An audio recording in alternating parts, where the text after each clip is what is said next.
911. Where's your emergency? This is Alex Murdaugh at 4147 Moselle Road. I need the police and the ambulance immediately. My wife and child just shot badly.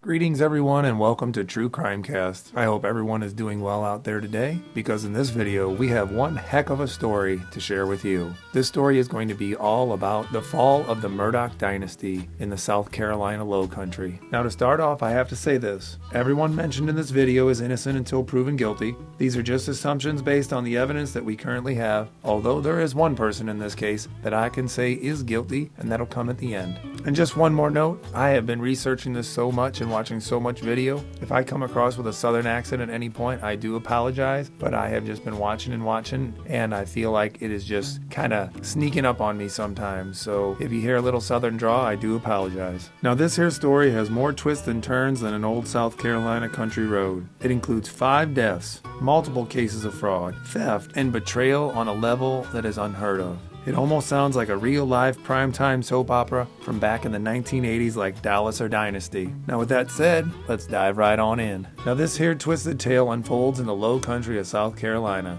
known for its southern charm, marshlands, and its beautiful beaches. The pace is slow and the people friendly. It's a top destination for tourism and is considered by locals as one of the best, if not the best states to live in. But for today's story, we will be visiting the small and unassuming town of Hampton, South Carolina, with a population of around 3,000 people, with the county's population being right at 18,000, and it's located roughly 78 miles inland from all the history and beaches of the Charleston area. It's considered to be safe for the most part, but does have a large divide between the wealthiest and the poorest of its citizens. Hampton is known for its giant watermelon festival that they started back in 1939, and every year they have this event, and it includes parades, games, and even a watermelon eating contest. Hampton is about as laid back and as picturesque as an old southern town could be.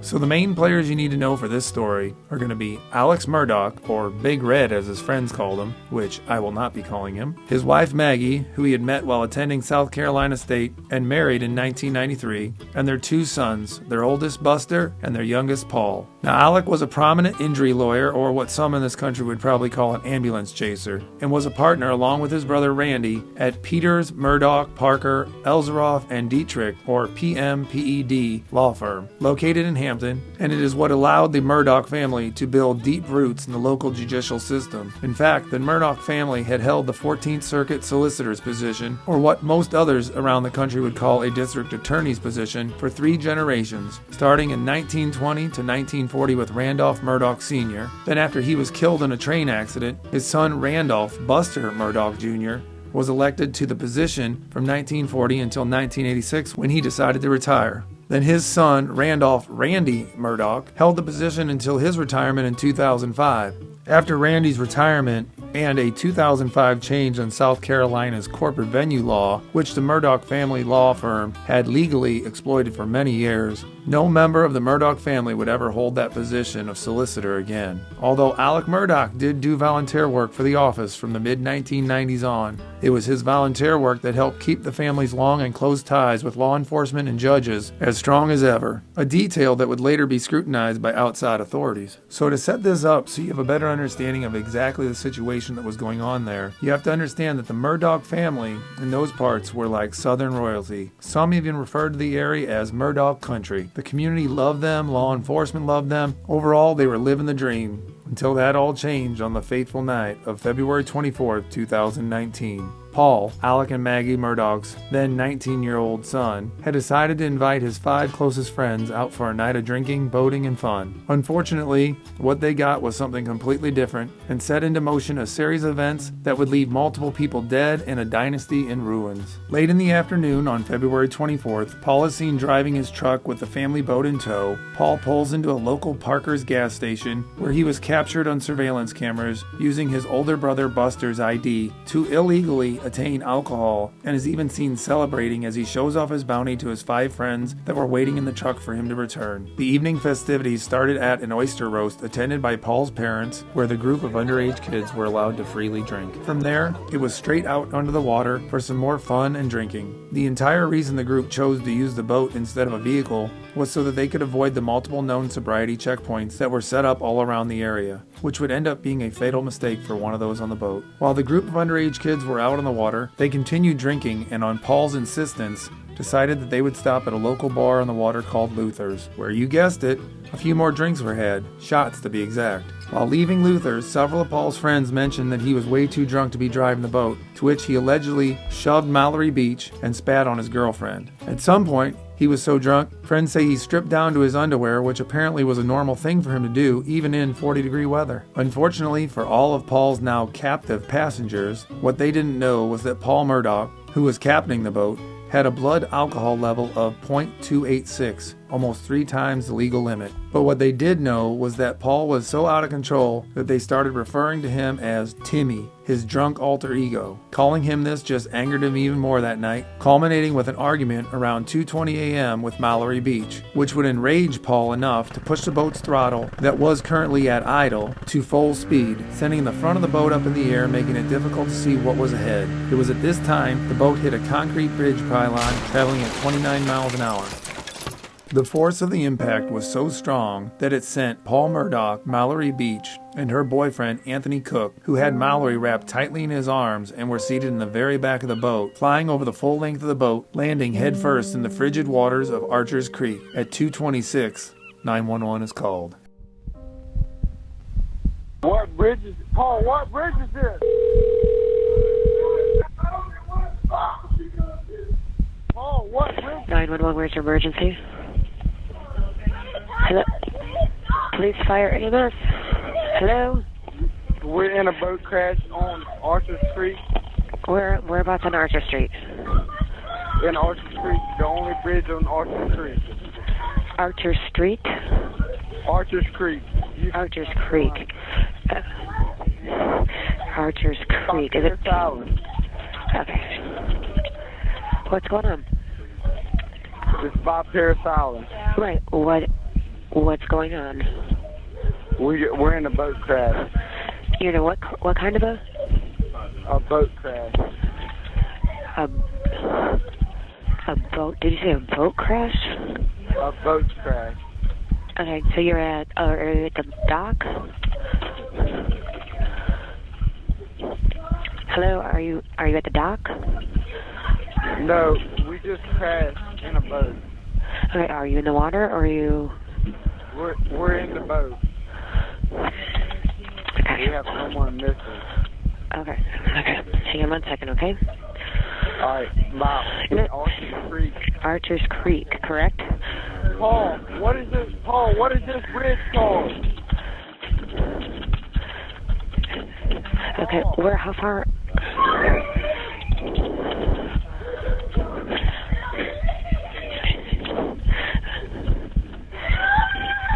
Please send someone. No, we're calling, okay? See, well, how far off shore are you? In Archer's Creek. Right, how far out? There's only one bridge in Archer's Creek. You're by the bridge? There's only one bridge in Archer's Creek. Okay. And then, well, who's that in the background? There's 6 of us and one is missing. Okay, there's 6, but one is missing. So 6. Do you guys have life jackets on? Yes, ma'am. We have more than enough life jackets, but we're on the bank. So you're missing. Who's missing? Female Mallory Beach is missing. Okay. Why?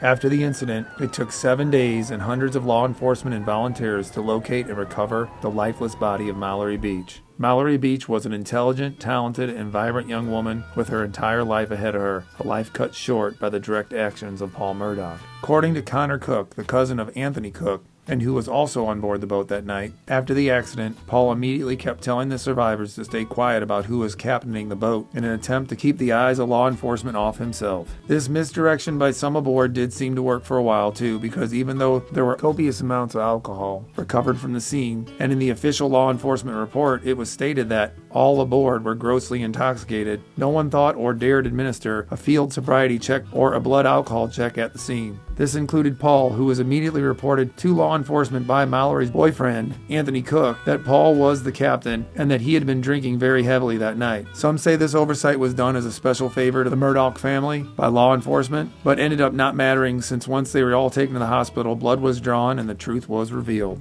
While at the hospital, as revealed in the HBO documentary Low Country, Alex and his father were seen by hospital workers going from room to room, grooming the kids on what they should be telling police. A tactic that worked so well, in fact, that Connor Cook was almost charged as the driver because he had repeatedly told police he didn't know who was driving. Doing this, as he was told by his good friend Paul and Paul's lawyer dad, because he trusted them, almost landed him in jail, being charged as the driver of this boat and the aftermath that came with it. So weeks had passed, and the police had done nothing. So it was at this time, 1 month later, when the family of Mallory Beach filed a civil lawsuit against Paul Murdaugh and the Murdaugh family. It was this civil filing that pushed the local authorities to finally file charges against Paul, but a full 2 months after the tragedy occurred, a time frame that did not sit well with many in the community. So on April 18th, 2019, the date that would have been Mallory Beach's 20th birthday, Paul is finally arrested and charged with causing serious bodily injury and boating while intoxicated, resulting in a death. He of course pled not guilty and was released the very same day on a $50,000 bond, never being processed, and had his mugshot taken in the hallway of the courthouse, never spending 1 second in a police station, and what most people in the community are calling special treatment once again by the police.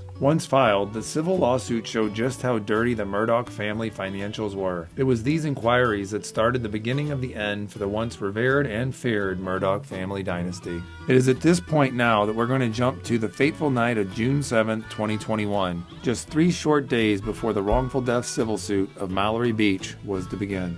On that night of June 7th at 10:07 p.m., Alex Murdaugh calls 911 from his 1,700-acre hunting ranch known as Moselle, emotionally reporting that both his wife Maggie and his son Paul were gunned down, Maggie being killed by a rifle and Paul being killed with a shotgun.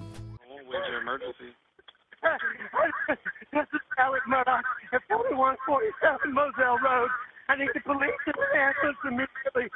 My wife and child just got badly. It's 4147 Moselle Road. I've been up to it now. It's bad. Sir, I did go get a gun and bring it down here. It's in your vehicle? Do you have any guns on you at all? No, sir. It's leaning up against the side of my car. Okay. You're fine, man. You're fine. Turn around for me. I don't have any guns. Okay. Yes, sir. I see that. Okay. This is your wife and son? And son. Okay.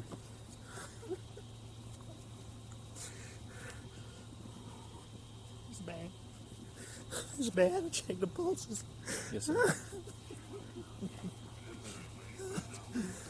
This is the firearm you brought from inside the house? Yes, sir. Yes, sir. I went and got. This is a long story. My son was in a boat wreck a few months back.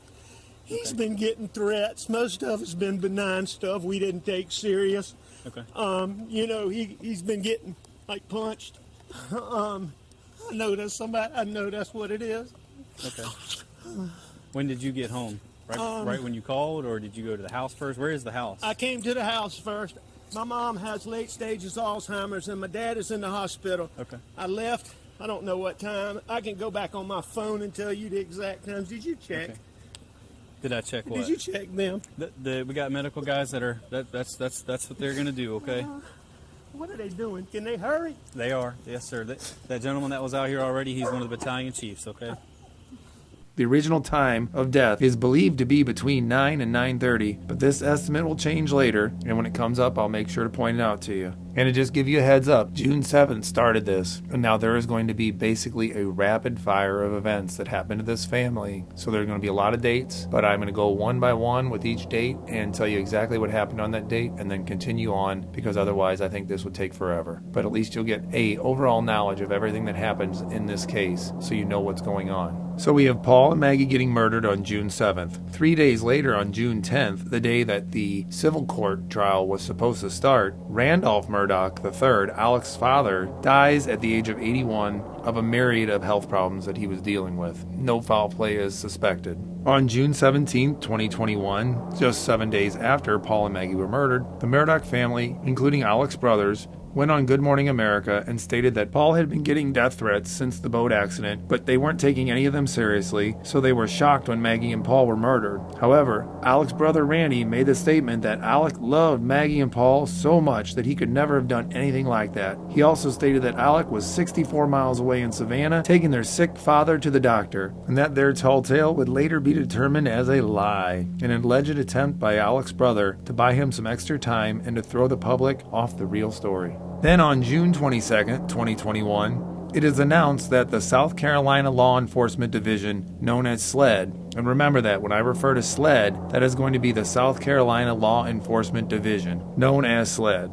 Now, while SLED was investigating the murders of Paul and Maggie, they discovered new evidence pertaining to the unsolved and suspicious death of Stephen Smith, an openly gay classmate of Buster Murdaugh. Now, Stephen's body was found on Sandy Run Road in Hampton County on July 18, 2015. It was initially thought to just be a regular old standard hit-and-run case and remained cold for nearly 6 years, but after more than 24 people came forward to state they thought Buster Murdaugh was involved, it is now being allegedly speculated that Buster and Stephen may have been having a romantic relationship, which hasn't been confirmed, but may have played a role in his suspicious death and may be the reason that this case has been reopened. But this is a complete speculation and just rumors, with no hard evidence revealed to back up these claims as of yet. Currently, even Stephen's family has not been told why or what new evidence has been found to reopen this case. They just know that it has been reopened. On June 25th, 18 days after the murders of Maggie and Paul, Alex and his son Buster offer up a $100,000 reward for any information leading to an arrest and conviction of the murderer or murderers. But it has an expiration date of September 30th, 2021, which is very odd in itself. Usually they never have expiration dates, so this was another red flag. Now, speaking of September, this is when we come to the most rapid fire of daily events pertaining to this case, so you might want to grab a drink, use the bathroom, get yourself a snack, because this is when the ride gets a little wilder. So on September 3rd, 2021, Alex Murdaugh officially resigns from PMPED. And you remember what PMPED is? That's his family law firm. This was September 3rd. On September 4th, 2021, the very next day, another 911 call comes in from Alex Murdaugh because he has just been shot in the head while changing a tire. Hampton County 911 was your emergency. What's going on? I got a flat tire, Mm-hmm. and I stopped, and somebody stopped to help me. And when I turned my back, they tried to shoot me. Oh, okay. Were you shot? Yes, but Okay. I mean, I'm okay. You shot where? Where were you shot at? Huh? Did they actually shoot you or they tried to shoot you? They shot me.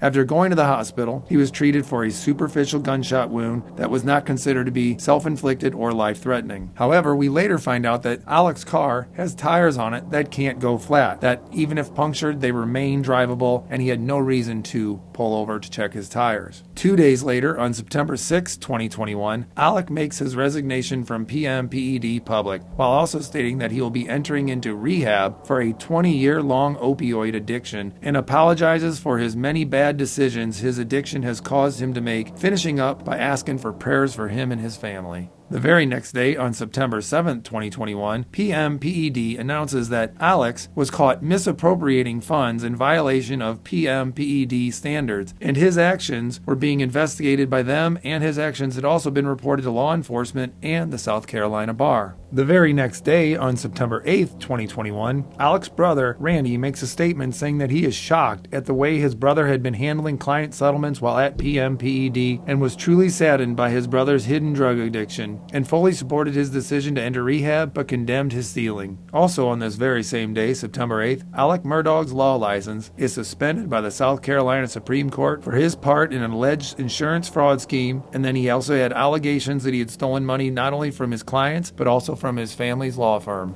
On September 13, 2021, SLED announces that they are now investigating Alex's financial dealings with PMPED. On September 14, 2021, 61-year-old Curtis Edward Smith, someone who they sometimes referred to as Cousin Eddie, is charged in the shooting incident involving Alex Murdaugh. His charges included assisted suicide, assault and battery, pointing and presenting a firearm, insurance fraud, and conspiracy to commit insurance fraud. On September 15, 2021, Alex's two high-power attorneys, Jim Griffin and Dick Harpoonian, released a statement saying Alex hired Curtis Smith to shoot and kill him during a mentally ill, drug-addicted, and grieving state. Alex then admitted that he had planned it this way so that his son Buster could collect on his $10 million life insurance policy. On this same day, September 15th, a lawsuit is filed against Alex Murdaugh in regards to another death that occurred at the family's Moselle hunting lodge. On September 26, 2018, the Murdaugh housekeeper and nanny, Gloria Satterfield, who was supposedly treated like a member of the family, trips and falls on the outdoor brick steps while stopping by the house to pick up her paycheck, cracking her skull open, and ends up passing away a few days later of what was called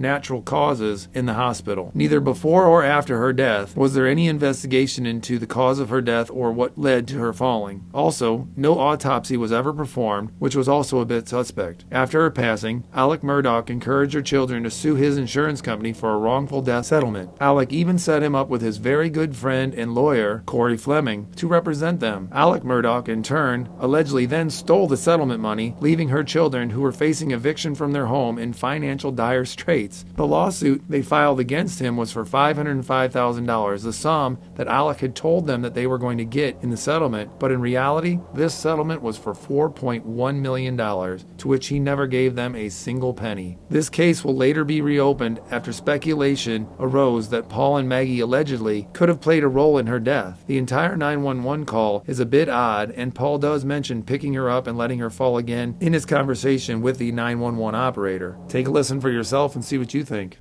911, where's your emergency? 4147 Moselle Road. Okay, can you give me the address one more time, make sure I got it right?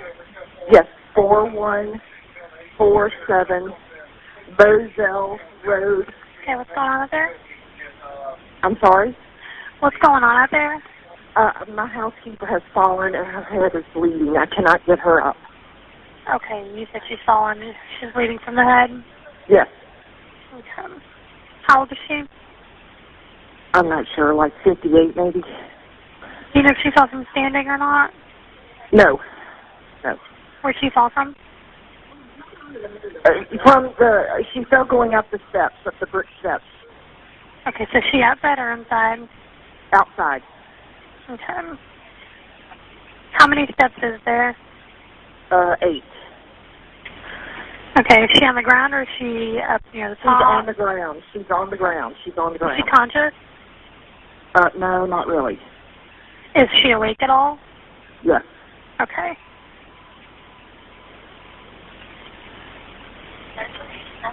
Is she just not, like, responding appropriately, but she is awake? Man, she's not responding. Okay, I've already got them on the way. Me asking questions does not slow them down, man. Knowing if she's conscious is one of the things that the medic needs to know if she's responding at all to you. No. Okay, so she's not responsive at all. Well, I mean, she's mumbling. Okay, so she is somewhat conscious. Is she breathing okay? Yes. Is she bleeding from anywhere? Yes, her head. Okay, are you guys able to control the bleeding? No. Can you put a clean rag or anything on it? Yeah, I got it. Okay, is she bleeding from, like, her face, the back of the head? I've got an ambulance coming. Sir, my name what? Where exactly is she bleeding from on her head? I'm not sure, at the top of her head. Okay.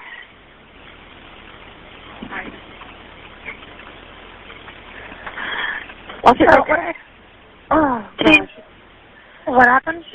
She just fell back down. Can I get off this phone so I can go down there? Can I have your name and phone number? Or are you able to bring the phone down by her? What? Are you on a cell phone where you can walk down there and talk? I'm on a cell phone. No. Okay, can you bring it with you so we can ask her some questions about what kind of pain she's having?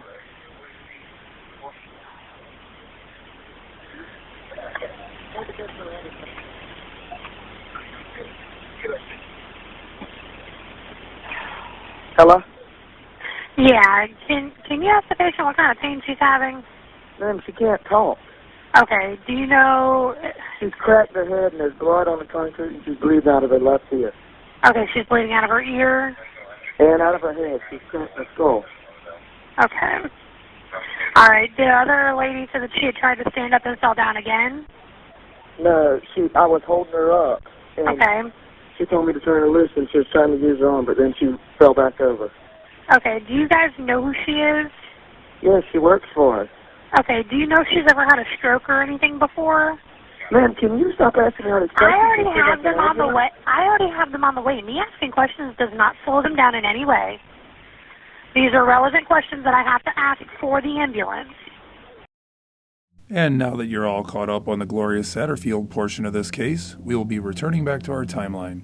The very next day, September 16, 2021, Alex Murdaugh turns himself in to the Hampton County Detention Center and was arrested for his part of the September 4, 2021 shooting incident, where he conspired with Curtis Edward Smith, Uncle Eddie, for assisting Alex Murdaugh in committing suicide for the sole purpose of a beneficiary collecting on a $10 million insurance policy. SLED stated that Alex Murdaugh had admitted fully to his participation in the scheme and was then charged with insurance fraud, conspiracy to commit insurance fraud, and filing a false police report. These are his first 3 official charges, with many, many, many more looming, as you will see here. It is on this same day that his co-conspirator, Curtis Edward Smith, admits to his part in the scheme and is also charged. And now to wrap up September, on September 18, 2021, Alex Murdaugh is given a $20,000 personal reconnaissance bond and was sent back to rehab with the stipulation that if he left rehab, a bench warrant would be issued for his arrest immediately. A few weeks later, on October 6, 2021, a lawsuit is filed by his old law firm, PMPED, alleging that he took money from clients' accounts and moved that money into fake accounts that he had set up in order to be able to withdraw the funds for himself. They had stated that this had been going on for many years without them having any knowledge of what he was doing.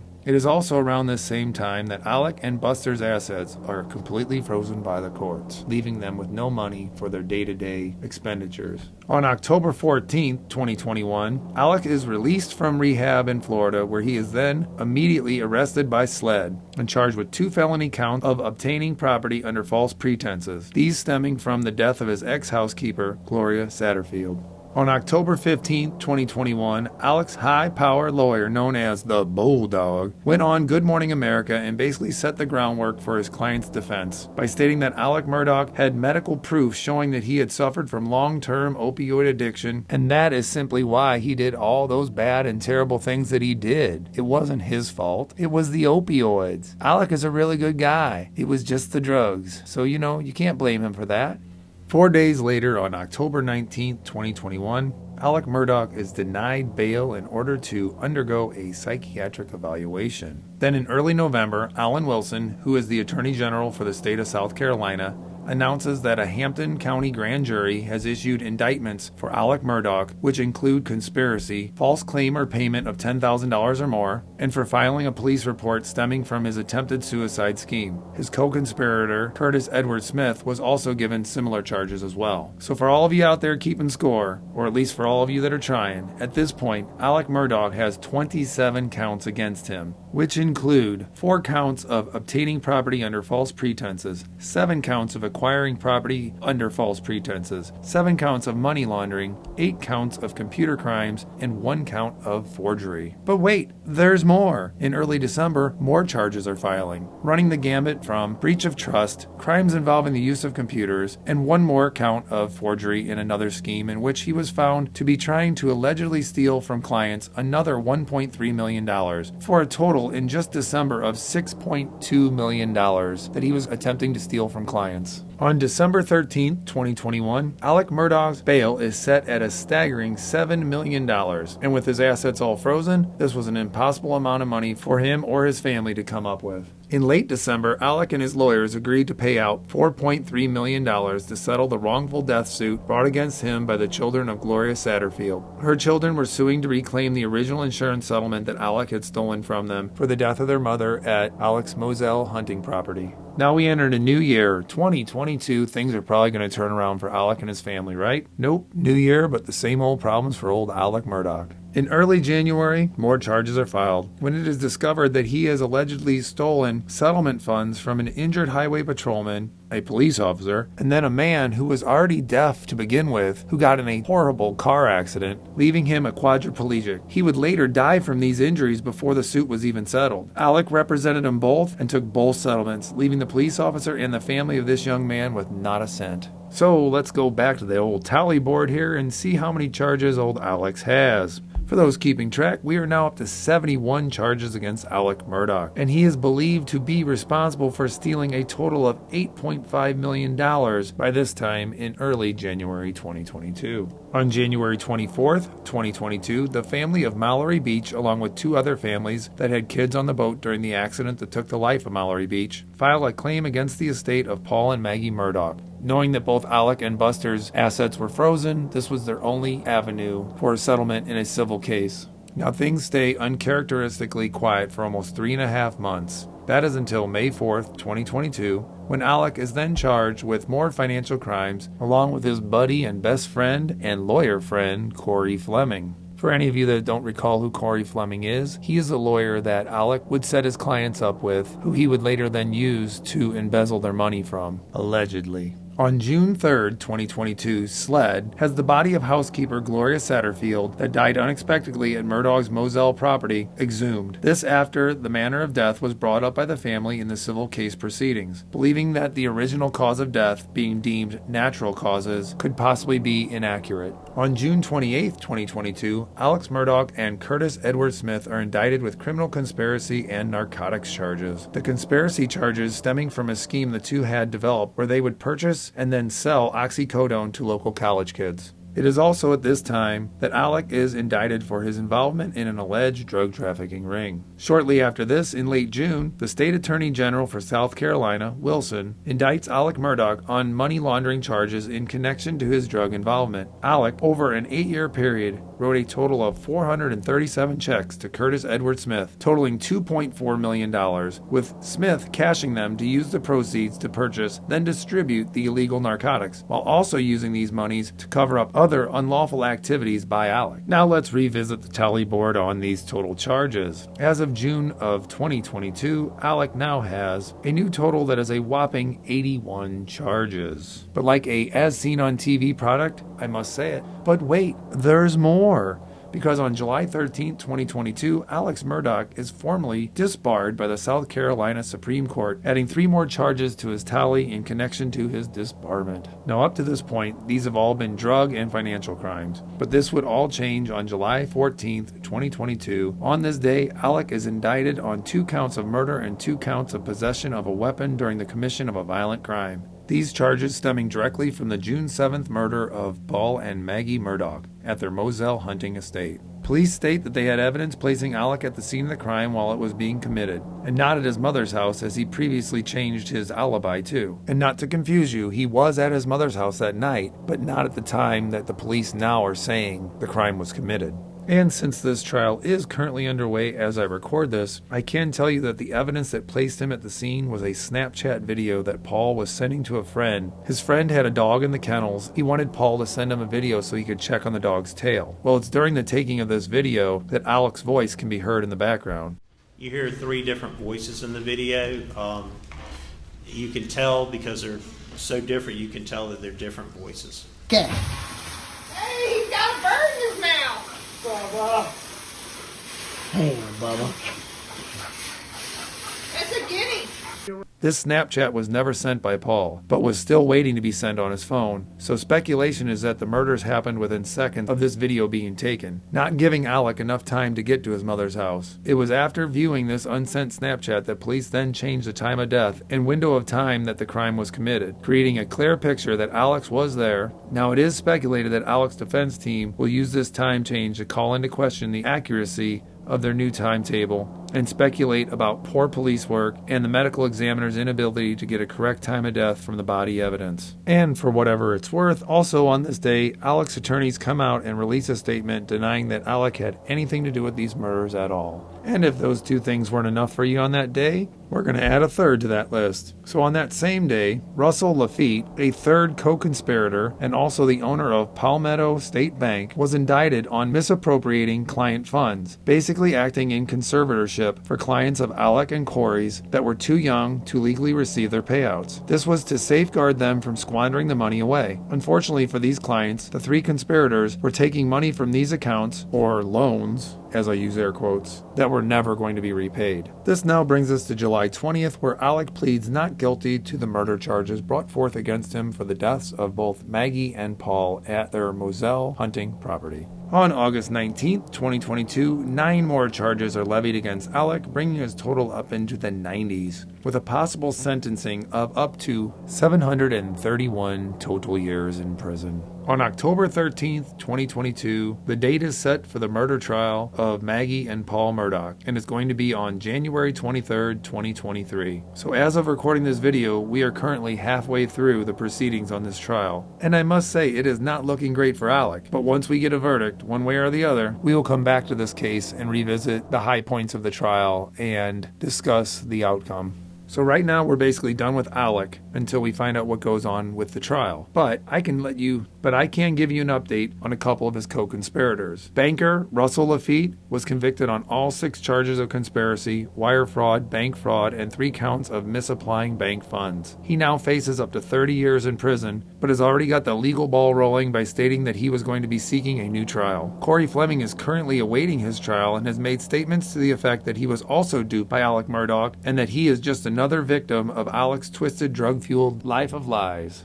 So there you go. That's everything you need to know about this once thought to be untouchable, feared and revered Southern Carolina legal dynasty and the series of events that knocked them down from what most thought was their untouchable ivory tower. It just goes to show you how what was thought to be a tragic boating accident can be the first thread that unravels and ends a 100-year legal dynasty over the low country of South Carolina. And there you go. Let me know what you think in the comments about this video and everything you want to talk and discuss about the Alex Murdaugh case. And as always, I hope you enjoyed this video, and if you did, please give it a like, and we'd really appreciate it if you would subscribe to our channel. And once again, until next time, stay safe, and we'll see you in the next video. Thank you. Bye-bye.